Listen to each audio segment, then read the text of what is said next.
घटना उन दिनों की है जब इंग्लैंड में डॉक्टर एनी बेसेंट अपने वर्तमान जीवन के प्रति निराश थीं और एक सार्थक जीवन जीने की ललक उनके हृदय में तीव्रता से उठी थी। एक दिन अंधेरी रात्रि सभी परिवारजन गहरी नींद में सोए हुए थे। केवल वही जाग रही थी और आत्मा की शांति के लिए वह इतनी बेचैन हो उठी कि इस जीवन से भाग जाने का ख्याल मन में लाकर सामने रखी जहर की शीशी लेने के लिए चुपके से उठी। लेकिन तभी किसी दिव्य शक्ति की आवाज ने उन्हें आगे बढ़ने से रोक दिया। क्यों जीवन से डर गई? सत्य की खोज कर यह सुनकर वह चौंक गई। अरे, यह आवाज किसकी है? कौन मुझे भागने से रोक रहा है? उन्होंने उसी समय निश्चय कर लिया कि सार्थक जीवन के लिए मुझे संघर्ष करना ही होगा। सत्य की खोज के लिए वे अपना परिवार, सुख संपत्ति आदि सब कुछ छोड़कर भारत आ गई। उन्होंने साध्वी जैसा जीवन यहाँ ग्रहण किया और विश्व को भारतीय जीवन दर्शन के रंग में रंग देना ही अपना मुख्य उद्देश्य बना लिया।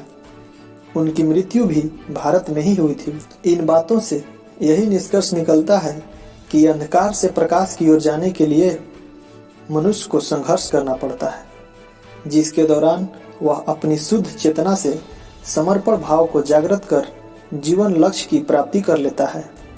ऐसे संघर्षवान व्यक्ति की ईश्वर भी सहायता करता है, बशर्ते वह सच्ची लगन व उत्साह के साथ सार्थक जीवन के प्रति संकल्पकृत है और उसकी आंखें निर्धारित लक्ष्य पर केंद्रित हैं। याद रखें, जीवन आसान नहीं है, यह एक संघर्ष है।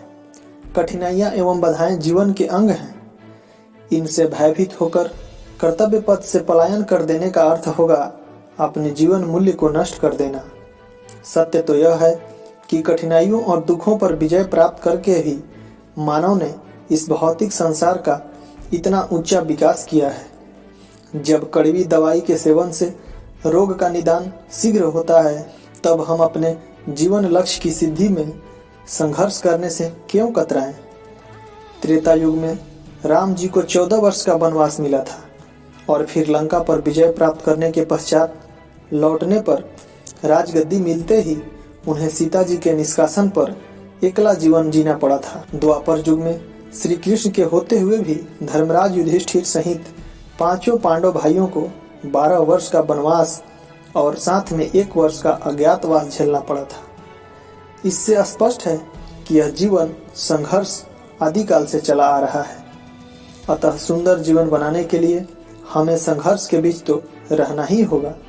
बाधाओं को पार करते हुए आगे बढ़ना होगा और तभी हम अपने जीवन उद्देश्य की